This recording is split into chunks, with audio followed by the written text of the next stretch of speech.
The following content is provided under a Creative Commons license. Your support will help MIT OpenCourseware continue to offer high-quality educational resources for free. To make a donation or to view additional materials from hundreds of MIT courses, visit MIT OpenCourseware at ocw.mit.edu.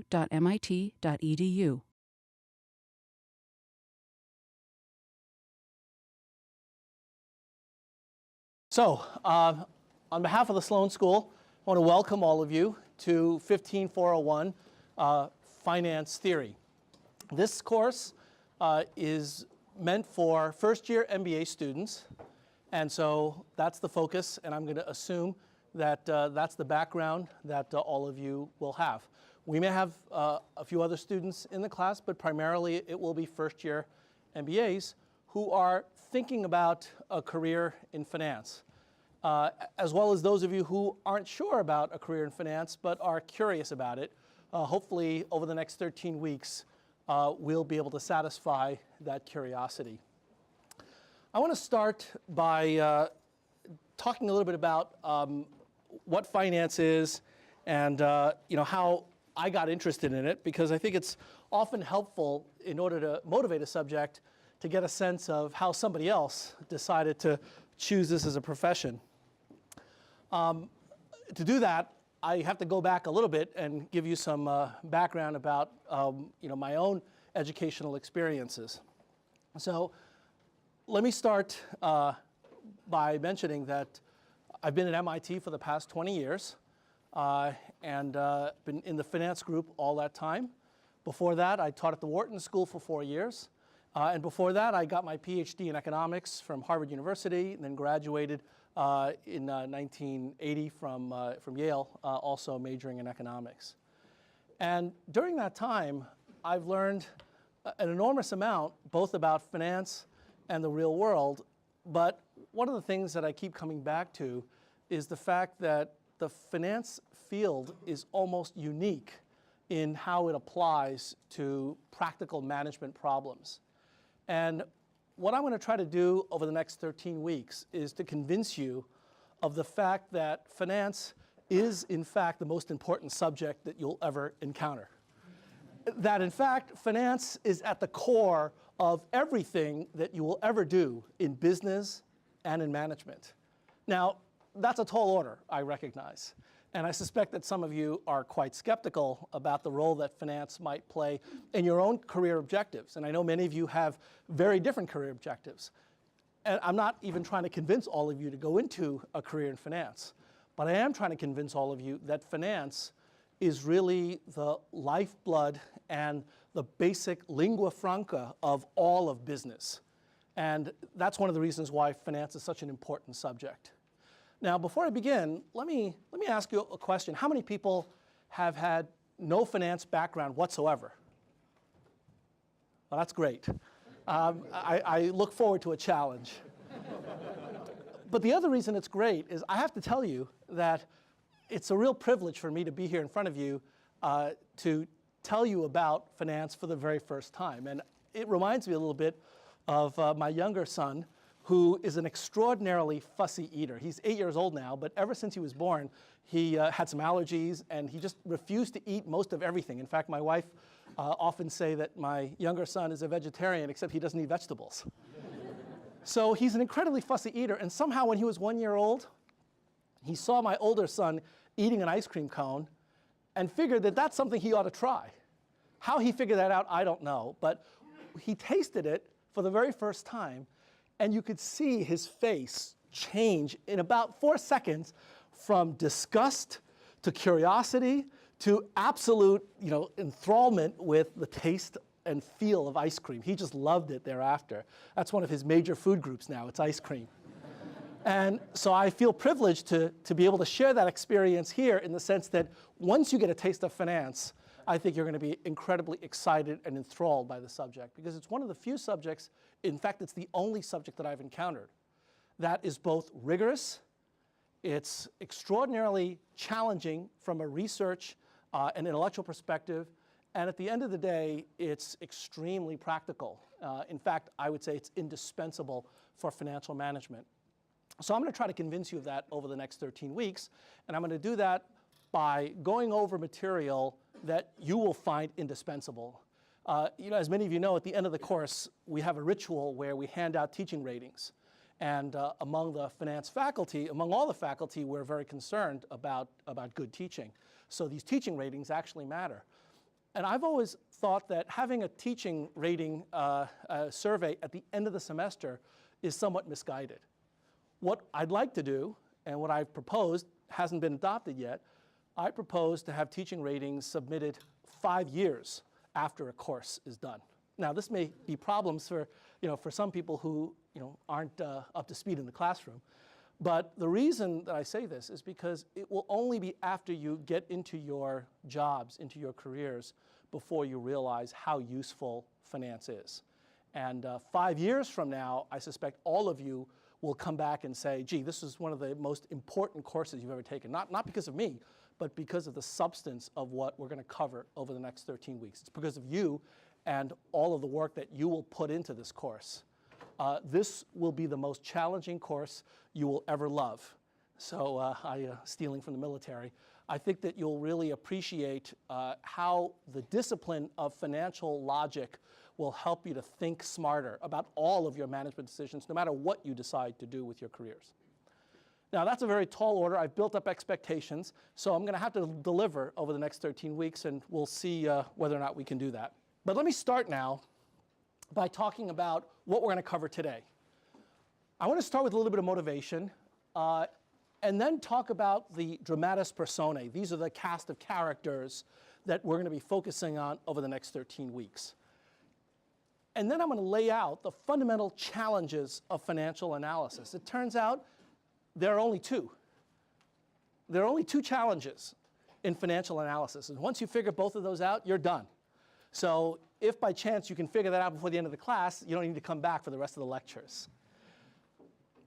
Then I'm going to turn to providing you with a framework for thinking about these financial challenges. To me, it's very important to have a framework to start with because I like to organize my thoughts into things that I know and things that I don't know, and of the things that I know, how did it relate to the stuff that I already knew or thought I knew? So I want to give you a sense of that kind of framework to think about financial analysis up front. You probably won't fully appreciate it at this point, but sometime over the next 13 weeks, you will get it. And so I want to give that to you so that you can start thinking about it subconsciously, unconsciously, and then eventually you will understand how all the pieces fit together. I then want to talk about the importance of two aspects of financial analysis that make finance different from every other discipline you will ever encounter here at MIT and elsewhere. And that is time and risk. Without those two factors, it turns out that finance is actually done. In other words, there's no real research challenges, no open questions left once you eliminate time and risk. Put it another way, the only reason that there exists a finance department and finance faculty and finance journals and a finance industry, the only reason is because of time and risk. So I'm going to come back to that. Then I'm going to conclude by giving you the 6 basic principles of finance. These are principles that you will encounter in all of your finance courses for the rest of your stay at MIT and elsewhere. These are the ideas, the fundamental ideas that have shaped financial markets and that are at the root cause of all of the financial market innovations as well as all of the financial market crises that we've seen, including what's been going on over the last several months in the subprime mortgage market. In fact, we're going to talk about the subprime mortgage problems after we cover fixed income securities. Right now, I suspect most of you know that there's something going on, know that it's bad stuff, but you don't know why, how, where, when, and what to do about it. Well, in about 5 lectures, you will. It's not complicated, but it's different from anything that you've ever encountered. And in fact, financial analysis, I suspect, is different from anything most of you have ever encountered. I'm hoping that by the end of the course, it will change the way you think about everything. And again, I recognize that that's a tall order, but you tell me 13 weeks from now whether or not I've delivered. Okay. And then I'll conclude by talking about a course overview. And then finally, I want to say a few words about how, as a student, you can get the most out of this course. This is a part of the lecture that I've always felt is critical at the very start of a course like this because there are a number of challenges that you will face over the next 13 weeks regarding this material. And I've always thought that it would be helpful for the instructor to let me know where those challenges might come from and what I should do in advance to prepare for those challenges. So I'm going to do that at the end of this hour and a half. For next time, I'd like you to read Brealey and Myers, chapters 1 and 2. We are going to be covering that today as well as next Monday. So please keep up with your readings, all right? And at the end of this lecture, I will talk a bit about the course requirements and other aspects of the course mechanics. Okay, any questions?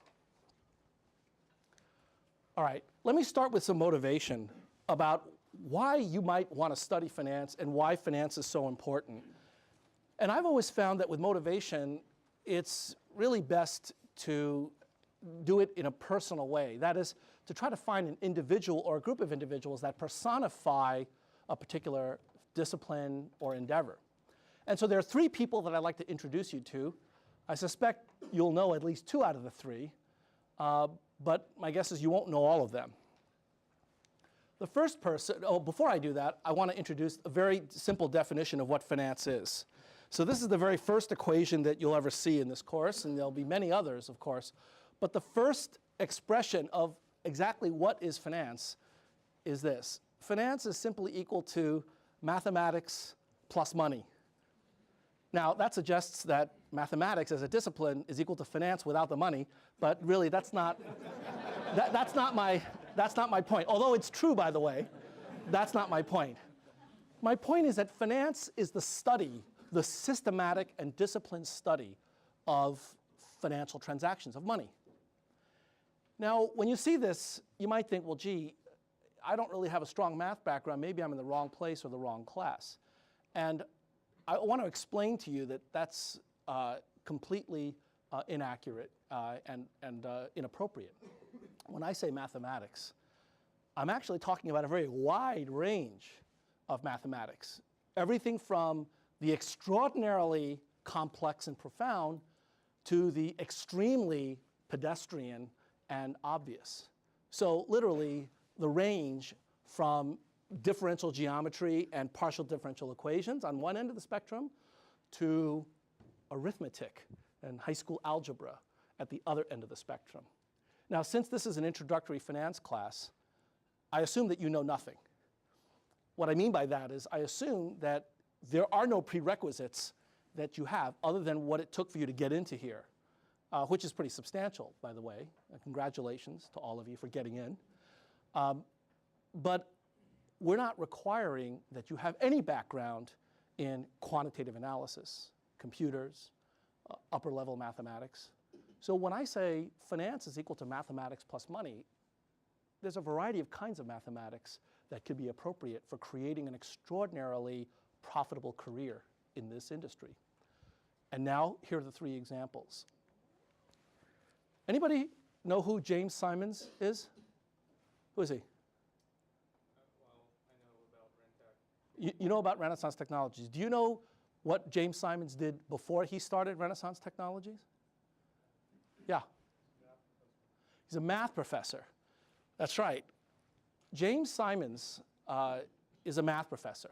Well, was a math professor. In fact, he was quite a well-known math professor.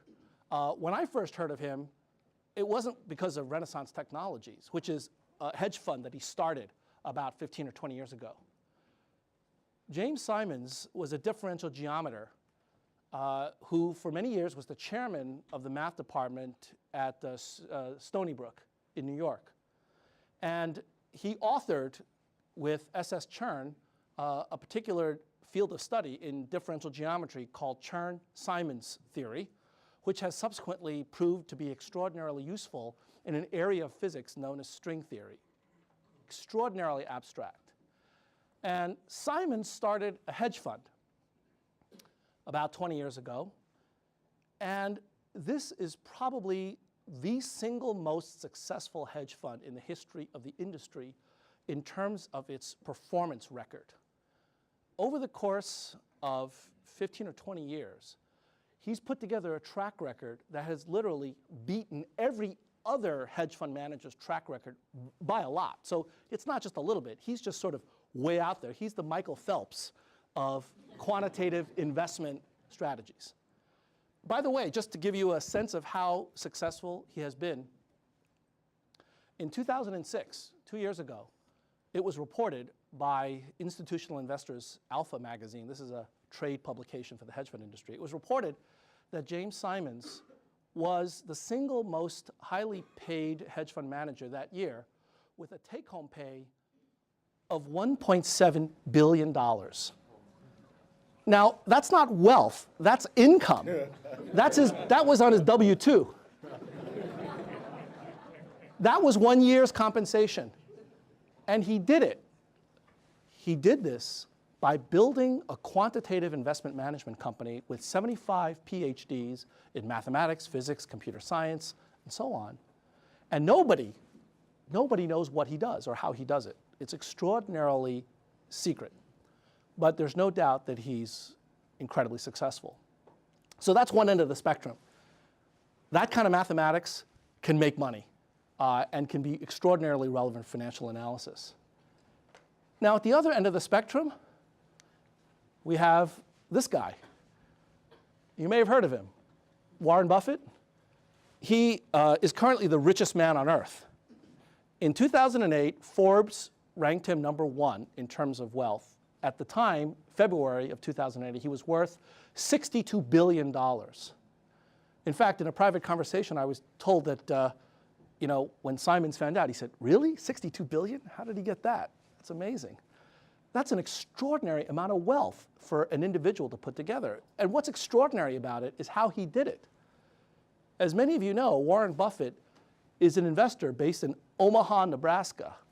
His office is probably smaller than many of the conference rooms here at Sloan.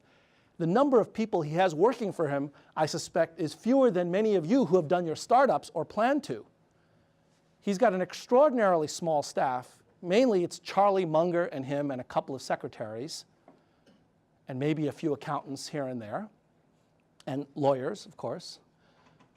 But what he does is to read company prospectuses, income statements, balance sheets, and with literally high school arithmetic, he's built this incredible investment empire by looking at valuation.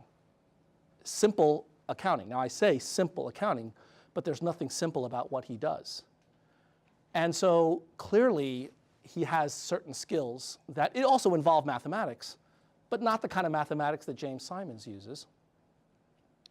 And finally, the third individual that I'd like to introduce you to is this fellow, Jack Welch. Now, again, many of you know him or know of him. You know that he actually teaches a course here at Sloan. But you may not know that his PhD was actually in engineering. And he started out at General Electric in 1960, became CEO in 1981, and at that time, the revenues of General Electric was about $26 billion a year. So it was already a big and successful company. And Jack Welch took it over in 1981. At the time, there were 400,000 employees for General Electric. 5 years later, there were 300,000 employees at General Electric. He eliminated 100,000 jobs. That's one of the reasons why he developed the nickname Neutron Jack, because like a neutron bomb, he eliminated a huge segment of the population. But 5 years later, with 300,000 employees, he increased the market value of General Electric by several fold. And at the end of his tenure in 2001, 20 years later, General Electric's revenues was not $26 billion, it was $130 billion. He increased it by a factor of 4.5 over the course of 20 years. It's an extraordinary accomplishment for an individual. Now, why do I put him up here? It's because one of the things that Welch did at General Electric, one of the things that he was extraordinarily good at was making good decisions about investments, making good decisions about costs, being able to understand the language of finance, despite the fact that he used none of his PhD skills in his job. was an engineer by training, not a manager. He didn't go to management school, although he did a lot of executive education after his PhD. The reason that I give you these three cast of characters is because they are so different in what they do. They have such different backgrounds. They're all extraordinarily successful, but there's one thing in common. The thing in common is that they all understand innately, deeply, fundamentally, the language of finance. And what we're going to cover over the next 13 weeks are the very basics, things that they take for granted, things that they use on a daily basis to do their jobs. So it's not to say that if you do well in this course, you'll end up being one of these guys, but it's certainly a prerequisite, I would say. There's nobody that's been successful in business, truly successful, without having an understanding, at least an innate or instinctive understanding of the concepts that we're going to cover over the next 13 weeks. So to me, that's exciting. Now, again, I'm not trying to motivate you by greed. I'd rather motivate you by the intellectual challenge of finance. And there will be some extraordinarily challenging ideas that are not natural for any of you at this point, but which I hope will be very natural at the end of this 13 weeks. Okay, so let me start with the cast of characters that we're going to be studying over the next 13 weeks. There are going to be 4 components of the economy that we're going to focus on. Now, this is a flow diagram of the economy. Since we're at MIT, we have to have flow diagrams at some point, right? So here's my version of a flow diagram. This is a flow model of the economy, and there are 4 components that comprise the financial system: households, financial intermediaries, non-financial corporations, and then capital markets. Now, obviously, the economy is comprised of additional components like labor markets and product markets. We're not going to focus on that, although there are certain financial aspects of those markets. Given that we only have 13 weeks, our attention will be spent on those 4 components. And I'm going to cover each of those 4 components both in parallel and to a certain degree sequentially. All right? So I want you to be familiar with these 4 because we're going to be talking about them interchangeably at various points in time. Financial analysis applies to all of these components in exactly the same way. But once you apply them to the specific context, the terminology may change, the particular applications may look different. What I'm going to try to teach you in this 13 weeks is the underpinning theories that unify all of the various different kinds of ideas. All right, so these are the 4 components that we're going to be looking at from now and then. Now, let me talk about the fundamental challenges of finance. I told you that there are only 2, right? And here they are. There are 2 aspects of financial analysis that we're going to be focused on. The first is the valuation of assets. And the second is very simply the management of assets. That's it. That's all there is to it. Valuing and managing. And I can tell you exactly what the managing part is going to look like. Managing is going to involve figuring out which of 2 possibilities is more valuable. And then you know what? You take the more valuable option. That's it. That's all there is to it. Figuring out the value, that's going to be challenging. So we're going to take that first challenge to start with and try to understand valuation. I'm going to argue that all business decisions, any kind of business decision, involves those 2 challenges: valuing something, and then once you value it, make a decision on what you want to do with that value, right? This is why I've argued that finance is the most important subject, because literally any business decision that you will ever engage in constitutes those 2 components: valuation and management. Now, valuation is going to be a challenge by itself because it's not at all clear what value we're talking about. In other words, what is value? Is water valuable? Well, life can't be sustained without it, at least carbon-based forms of life. So water is pretty valuable. But water is not that expensive. at least before Poland Springs came along. Now, what about diamonds? As far as I know, humans do not need diamonds to survive, and yet diamonds are extraordinarily expensive. There are certain gems that are invaluable. Now, how could that be? Clearly, we have to think more carefully about what we mean by value. And of course, once value is established, then management is relatively easy to do. Objectives plus valuations obviously leads to decisions. So once you tell me what you're trying to achieve, and then you value all the various different possibilities, then I can tell you what the right decision is. Pick the decision that is the most valuable for achieving the objectives that you want. Now, that doesn't really help a lot if we can't apply this to specific contexts and come up with specific value. So I want to hammer this home, and to do that, I want to talk about how it is that financial markets helps us establish value through the price discovery mechanism.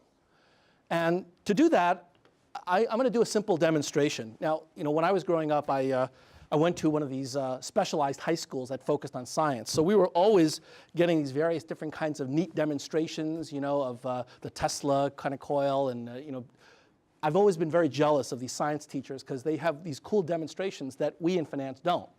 So I've developed a little demonstration of my own. It's a very simple one that has to do with the price discovery mechanism. And because I teach two sections, I'm going to have to make it a little bit more involved than normally. So I need two volunteers. The first volunteer, thank you, I'd like you to take these two pieces of paper, these are blank pieces of paper.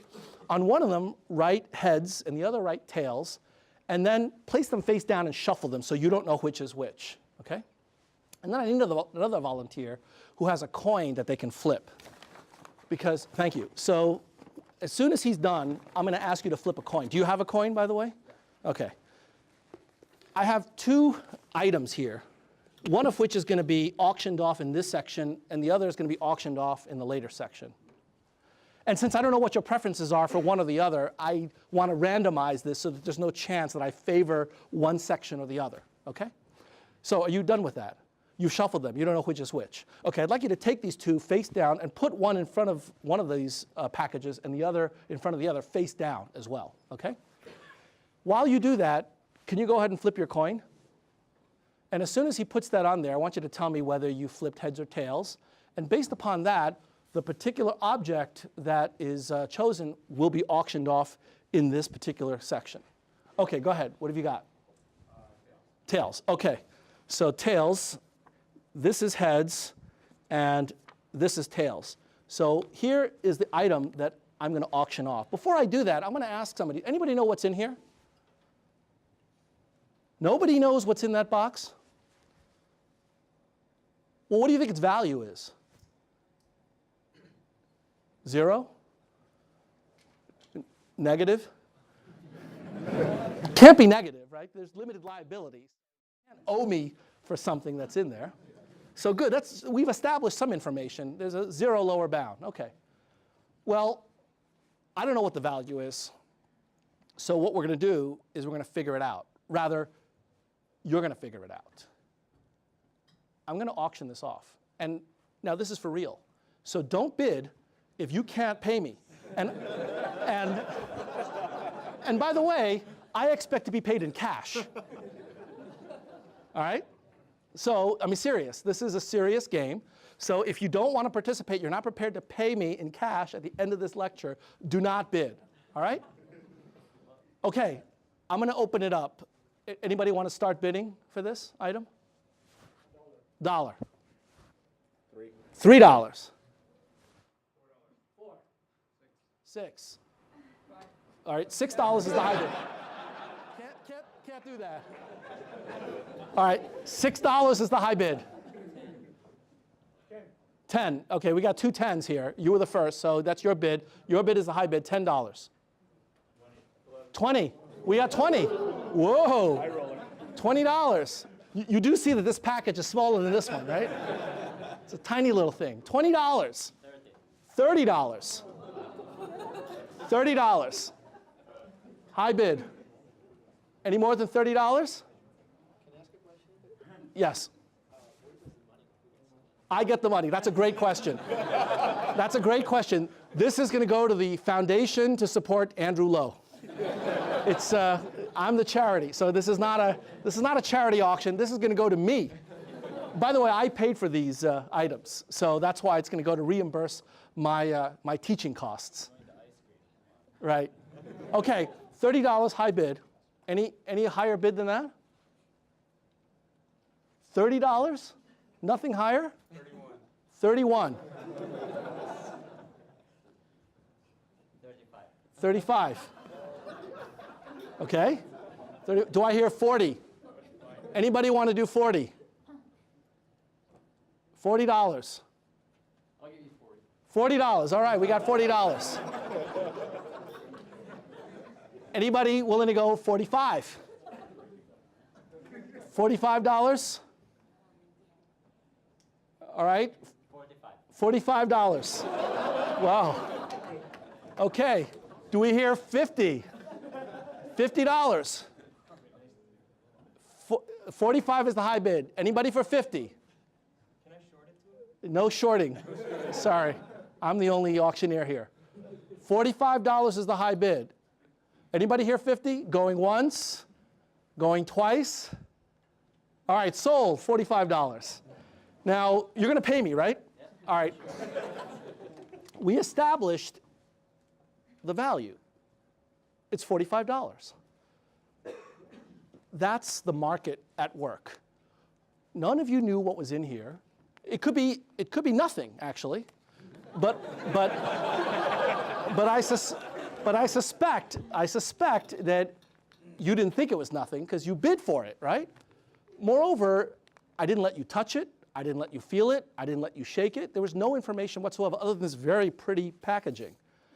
And yet, somehow, magically, you were able to come up with a value. Now, we could argue whether that value is good or bad, but it's a number. And it's a number that can now be used for analysis. Now, again, I'm not commenting on how good or bad the number is. In a minute, we're going to find out, because I'm going to open this, or let this gentleman here open it and see what he bought. But before he does that, I want to comment that knowing nothing, without any information whatsoever, we've established value. That's remarkable. Now, it's not true, though, that there was no information. In fact, there's a tremendous amount of information in this room, tremendous amount, because you know a number of things. You know about the size of packages. You know about the fact that I'm a professor, and if I really cheat you, that I might get in trouble with the dean. There are a number of constraints that are in place, and with this audience, those constraints affected the value. For the next 5 weeks, that's what we're going to be doing, is talking about valuation and trying to understand how what just happened. Okay. Would you like to open it up and let us know what you got for your $45? And you let me know whether this has been a good deal or a bad deal for you and for me.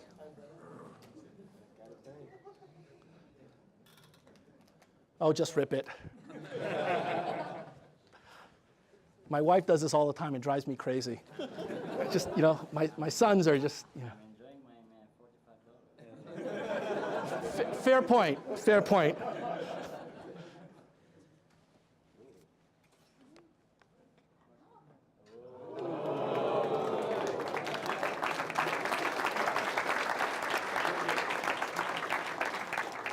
Anybody know what the retail value of that is? It's an iPod Nano 4 gig version. 149 to be precise. So you got a good deal. Yeah, thank you. You're welcome. Thank you, because what we did was to engage in a price discovery process with limited information. With limited information, I couldn't get the value out of that I wanted to.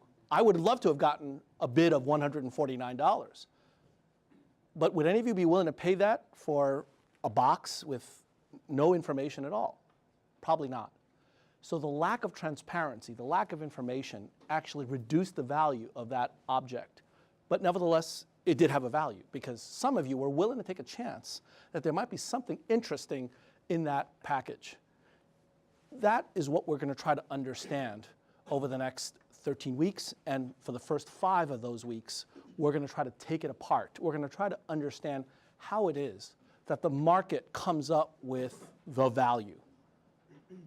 And it's going to be a challenge. This is hard to do because just like if we decided to spend the rest of the lecture figuring out how you came up with a $45 bid or why you weren't willing to go to 50, it's going to be really hard for us to tease out all of the thinking that went into this kind of discussion. So that's why we have work to do.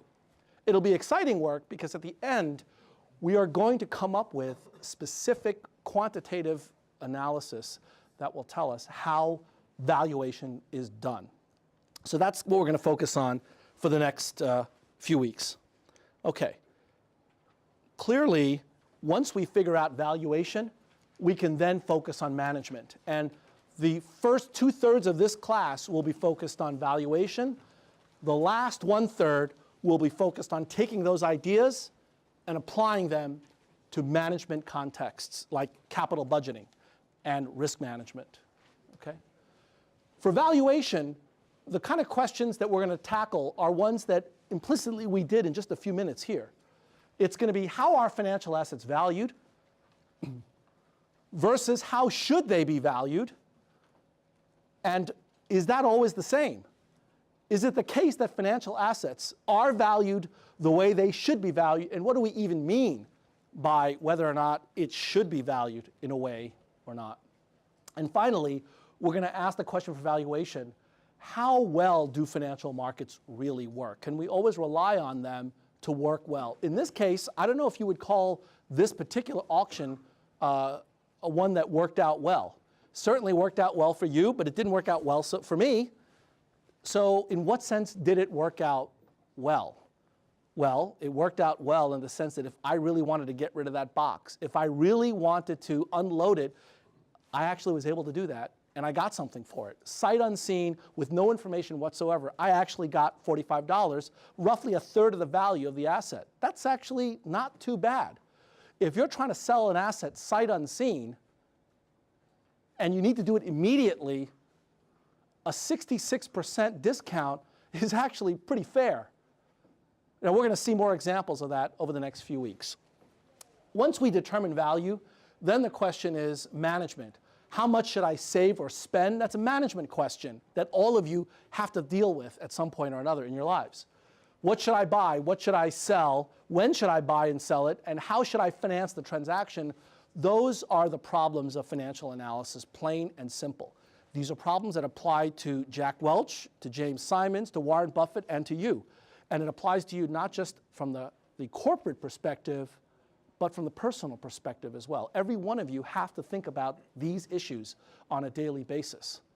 And so finance really is completely inclusive in the sense that it applies to virtually everything that you will ever encounter in life. Okay, to do that, I have to go over the framework of financial analysis, and the starting point is accounting. Accounting is the language, the lexicon of finance, in that it's the beginning of how to measure economic concepts like profit and loss, and revenues and costs and so on. So while many of you may not have accounting backgrounds, you will learn a fair bit of accounting in this course just because you're going to have to in order to understand the material in the lectures. Okay? So you'll need to get familiar with the basic terms of accounting, and in particular, you're going to have to focus on 2 concepts that are probably alien to you, the notion of a stock and a flow. Now, when I say stock, I don't mean common stock or equities. I have a different term in mind. By stock, in this context, I mean the stock of assets, the level of assets. And by flow, I mean the rate of change of assets. You know, when I was in grad school, we started discussing this concept in the first day of macroeconomics, and then one of the students in the back of the room said, excuse me, professor, but isn't that just the distinction between a variable and its first derivative? And you know, the professor was a little bit taken aback and said, well, yes, that's right, but let me give you another way of thinking about it that's somewhat more intuitive, and that is, think about a bathtub and think about the faucet turned on and the water flowing into it. The stock is the level of the water. The flow is how fast the water is coming into the tub. And so after that explanation, the student still seemed confused. And so the professor said, you know what, some people find bathtubs intuitive, other people find derivatives intuitive. So to each his own. These two concepts are extraordinarily critical to financial analysis. And the accounting counterparts are nothing more than the balance sheet and the income statement. The balance sheet measures the stock of wealth of a company, what your assets are and what your claims on those assets or liabilities are. On the other hand, the flow of wealth into a company or out of a company is measured by the income statement. This tells you how much the company is making per unit time versus its losses, okay? So the framework for financial analysis that we're going to be coming back to time and again is this framework of a corporation. A corporation has a certain set of assets. It's got claims on those assets, which are called liabilities. So this picture, this snapshot measures the level of the bathtub. But that's not enough to understand how a company is doing. You also have to look at the income statement, which tells you the sources of funds and the uses of funds over any time period, typically on a quarterly basis. So we're going to come back to this concept as the framework for financial analysis. And by the way, this is the sum total of the tools that Warren Buffett uses for analyzing his investments. That's it, believe it or not. Nothing fancier.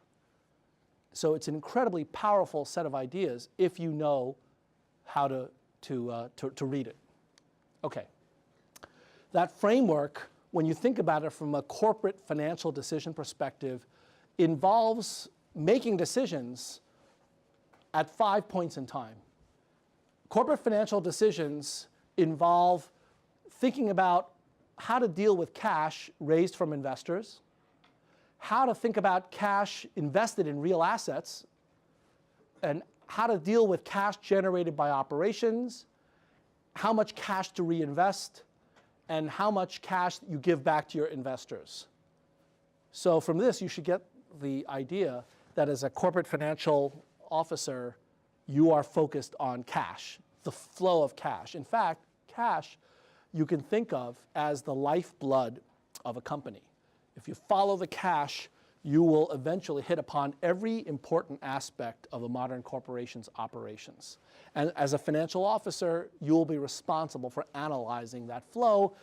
And as a decision maker, as a leader of a corporation, you're going to have to make decisions about that cash flow. Jack Welch uses the information to be able to make those decisions, but he doesn't just get those decisions prepackaged for him. He has to understand what those numbers mean, just like Warren Buffett. Now, the corporate financial decisions involved obviously have a variety of different components from a perspective of a career paths. From the management perspective, real investment decisions involve 2 and 3. So if you're thinking about investing in a new division or a new plant or getting involved in a new product area, you've got to focus on 2 and 3. On the other hand, if you're the chief financial officer and you're thinking about how should the company finance its operations, you're going to be focused on 1 and 4. If you're the board of directors and you're deciding how much to pay out to the shareholders, you're going to be thinking about 5. And if you're engaged in managing the risks of the corporation, you're going to be worried about 1 and 5. And ultimately, your objective as a shareholder and as a manager of this corporation is to do well by the owners. So your objective is to maximize shareholder wealth, and the framework that I've introduced is going to allow you to do that. Now, again, this may seem kind of theoretical to you, and I realize that, so I'm going to ask you to make this more personal. And to do that, I'm going to ask you to turn this into your own personal household financial decision-making framework. So I'd like you to take all of these ideas and literally apply them to yourself. Think about the cash flows that are flowing through your own life. There may not be that much right now since you're at school, but believe me, it will grow.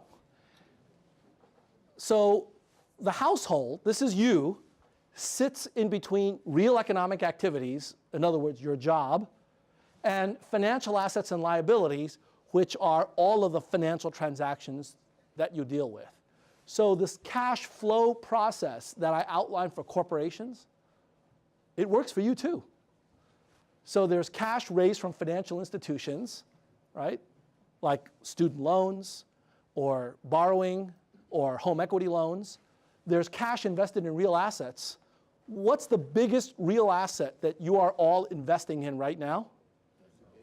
Exactly, human capital, yourselves, your own education, okay? Cash generated by labor supply, well, obviously when you get a job, you're going to be generating cash. Cash consumed and reinvested in real assets, so consumed means beer or pretzels, whatever. And invested in real assets means you invested either in yourself or you invested in a home or your children. Those are real assets. Sometimes they're also real liabilities, but that's a separate issue. And finally, cash invested in financial assets. Most of you may not have a lot of financial assets at this point, but you actually have some, I suspect, 401k plans, retirement, Social Security. Those are financial assets that whether you know it or not, you're invested in. And so when you think about management, think about personal management. How are you managing yourself? You've got to think about real investment, consumption and financing, savings and investment, risk management, and obviously, what is your overall objective in life? And what you ought to be doing is, with that objective in mind, managing your real and financial assets to maximize the likelihood of achieving those objectives, right? So what I'm asking you to do is I want you to take this course personally. I want you to take the ideas, every single idea that I mention, and whether I tell you to or not, for the next 13 weeks, I want you to take that idea and ask the question, how does that make my life better off? How can I use that in my own personal management activities to improve the kind of decisions that I'm making? Because if you could do that, if you learn how to do that instinctively, you will then take those ideas and apply them to management contexts in your career. And it'll make it much more likely that you'll get more out of this course than you otherwise might. Now, there are two other factors that I described that make financial analysis challenging. And those two factors are time and risk. I've argued before that without these two elements, finance is complete. There is no more research to be done. There's no more analysis to be done. And all of you probably will already be able to intuit a lot of the decisions that you're going to be forced to make. Because without time, and by time I mean decisions at different points in time, without time and without risk, financial decisions actually reduce to basic microeconomic analysis. If you've taken an undergraduate course in microeconomics, supply equal demand, well, you've learned all there is to learn about finance without time and risk. The only reason that finance is interesting, the only challenging aspects of what we do are because of time and risk. The fact that cash flows now are not the same as cash flows later, and that time flows in only one direction. In about 4 lectures, I'm going to give you an alternative proof of the theory of special relativity. And this proof will have to do with the fact that interest rates are non-negative. It turns out that there's a very deep philosophical connection between finance and physics that we're going to get to, okay? But this is something that you don't need to be a physicist to understand. In fact, I would argue that Warren Buffett, although he may not be able to articulate these principles, these are principles that are somehow inbred in his worldview. He knows that $1 today is not the same as $1 next year. And he also knows that $1 today without risk is not the same as $1 today with a little bit of risk, even a tiny little bit of risk. He knows that. And at the end of this course, you will too.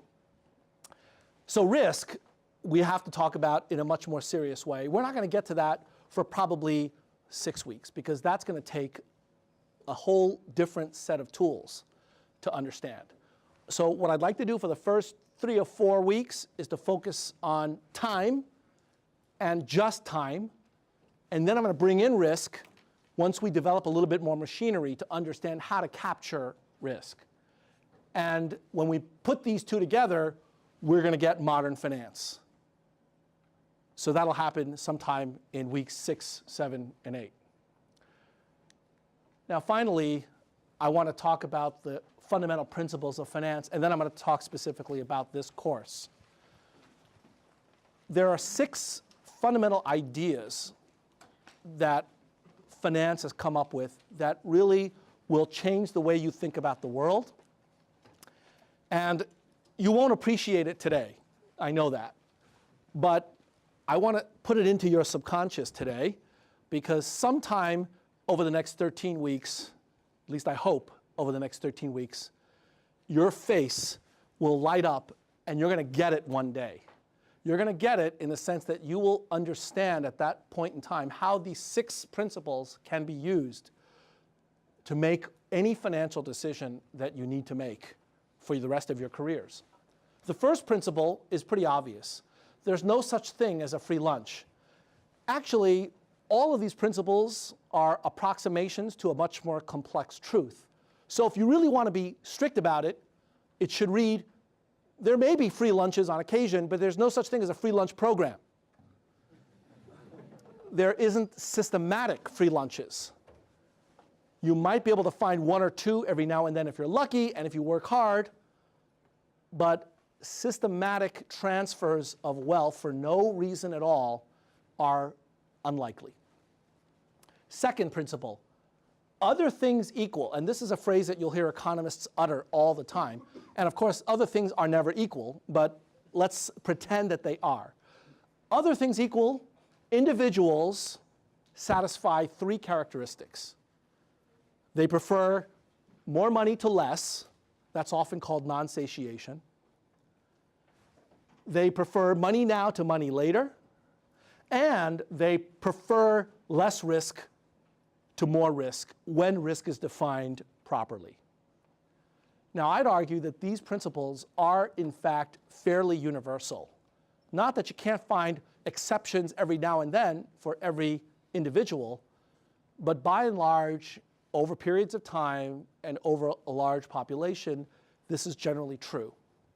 And if you don't believe me, or if you know people that don't satisfy these principles, please introduce them to me after class. I'd like to get to know them and do some business with them. Right? Principle 3, all agents act to further their own self-interest. Now, again, this is not to say that there aren't Mother Teresas out there, that there aren't people that care about the general welfare of the public. But economists, in their own unique and annoying way, have been able to redefine preferences to even argue that Mother Teresa is incredibly selfish because her utility function is the utility function of other people. And so by doing all this good, Mother Teresa was only furthering her own self-interests. Isn't she so selfish? Now, so in a way, when the economist defines preferences, they almost define it as a tautology. But finance makes economics practical in the sense that I'll describe in a few weeks exactly what kinds of preferences are actually embodied in decision making and why this principle is more often than not a pretty good approximation to a much more complex reality. Now, the last 3 principles I'm not going to talk about in great detail because those really embody a much larger set of issues about economics and finance. We're going to talk about those 3 principles, but only in the last lecture, oddly enough. We're going to use them. We're going to use these principles, but in the last lecture, I'm going to question all of the framework that I've developed for you and show you where the holes are. For the first 13 weeks, I'm going to need you to willingly suspend your disbelief as we describe the relatively straightforward and standardized framework for thinking about financial problems. And in the last lecture, I'm going to describe to you where the approximations were made and why you need to take advanced courses in finance to fill those gaps. Okay? So with that said, let me now turn to course overview, and then I'll take questions about course mechanics. There are going to be 4 sections of the course as outlined in the syllabus. The 4 sections are the introductory material, which we've gone over today. Section B, which we will cover for the next 3 or 4 lectures, is valuation, discounting and the mathematics of net present value, pricing stocks, bonds, futures, forwards, and options, and the relative kinds of issues that come up across those different asset classes. Okay? Section C will focus on risk and introduce risk into the framework of Section B. So once we complete Section C, we will then have focused on time and risk. And finally, Section D will be how to apply those principles to problems in corporate finance, what Jack Welch did from 1981 to 2001. How do you take these ideas and apply them to practical circumstances? Okay? And then the last lecture will be a lecture. This is not the same last lecture as other last lectures. I'm not going to die, but so I don't mean to call it the final lecture. That sounds a little ominous. The idea behind this last lecture is to put it all together and explain how these financial theories interact with imperfections in the marketplace and what is or is not good approximations. Okay, let me talk about course requirements now. Obviously, the lectures and the readings and attendance and participation will be an important part of the course.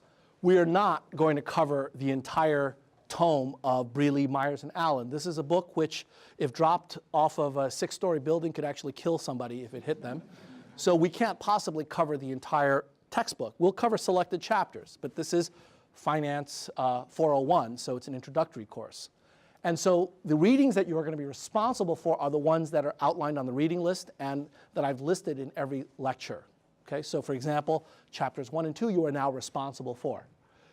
And we will be grading class participation, so I expect you to come to class prepared and ready to discuss material and possibly questions that we may have raised in the previous lecture.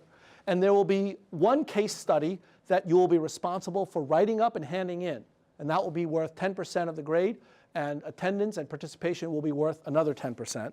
So that's 20% of your grade. And then finally, the midterm and final exam will be worth 25 and 55%. Let me explain a little bit about how the midterm and final exam works, because it's a little different in this class than in some of the other classes. And by the way, this grading scheme and the particular mechanisms are identical in these 2 sections that I teach and in the sections that Professor Wang teaches.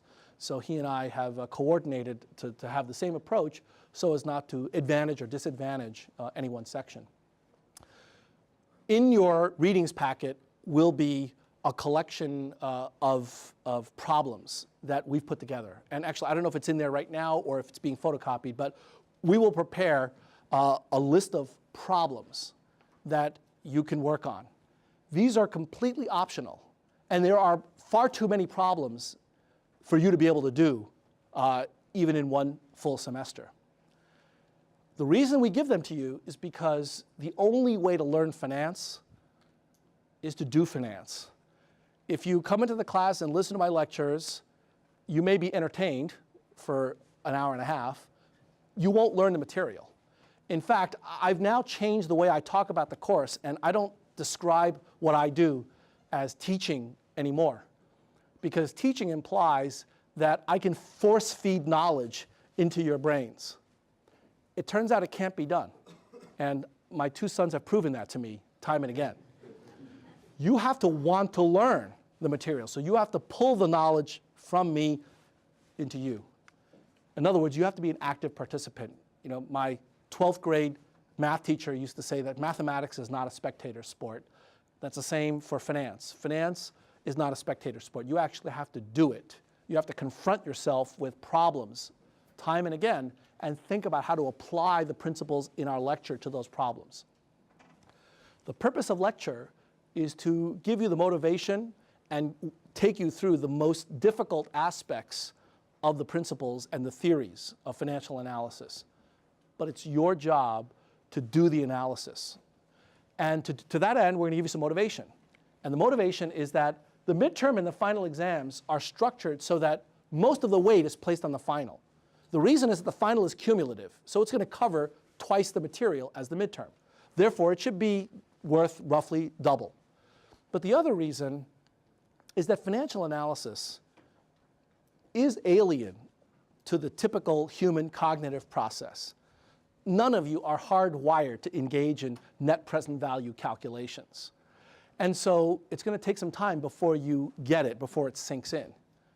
And I've taught this class many times before, and usually somewhere between week 8 and week 13, a light goes off in your head and you get it. And I see this by the bright smiles on your face around that time. It could be because you're getting to the end of the semester and you're glad to be done with the class.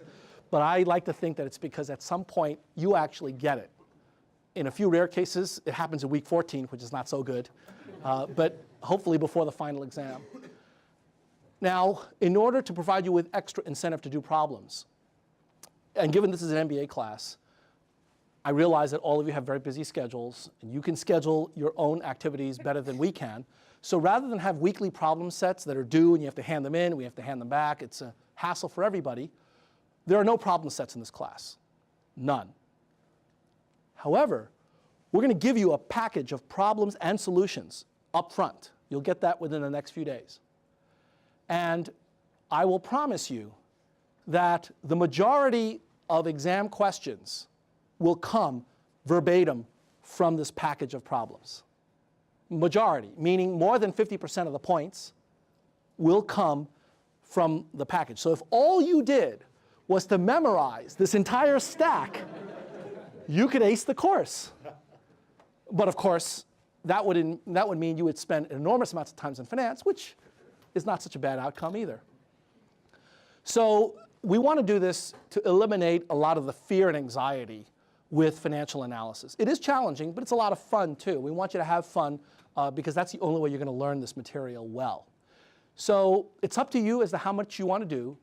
The recitations will cover selected problems. So you're not going to be left on your own. The recitations will go over problems and how to solve them. I'll do a few in class, the ones that are particularly challenging, but then you'll need to do more on your own. And if you do that, you will be prepared for the final exam better than most. The other material will be readings and lecture material, and therefore there will be some customization because my lecture style is different from Professor Wang's, but the majority of the exam will be identical, and it will be drawn from these problem banks that you're going to get a copy of in advance.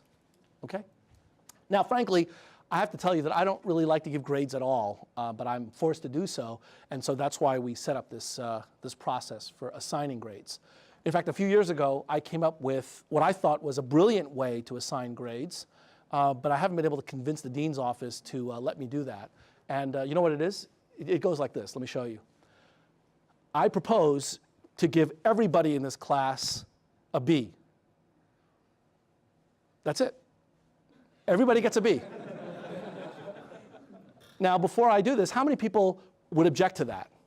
Raise your hand. All right, those of you with your hands up, you get A's. Done. You see how brilliant that is? I get a grade distribution, no work. The only problem is it only works once. And when you're teaching two sections, somehow the second section, it doesn't work as well. So I'm sorry I have to give grades. You're all adults, I realize that, and, but nevertheless, this is a necessary part of the curriculum. So that's how we're going to be assigning grades. Okay. In the last 4 minutes, and I think I'm going to try to keep on time for the entire semester, so we end at 5 before the half hour, and we start 5 after the hour. In the last 4 minutes, I want to tell you a little bit about how to get the most out of this course. And we can take this up next time if you've got questions. But I want you to spend time thinking about this. Most of this course will be devoted to theory. But finance is not a theoretical subject, unlike algebraic topology. That's a theoretical subject. I've never heard anybody become a practical or applied algebraic topologist. Finance, on the other hand, there's no finance without practice. So while the course will be focused on the theory, I need you to think about the practical elements of it. And I'm going to help you in a couple of different ways. One is by problems, but the other is to encourage you to sit in on a pro seminar called The Practice of Finance. This is a new pro seminar that we're launching. September 17th is the first meeting.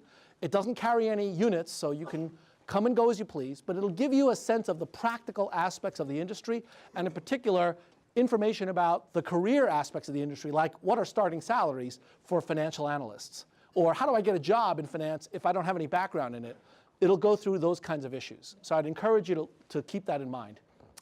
The second thing is, with respect to the course, I will give you lecture notes ahead of time for all of the lectures.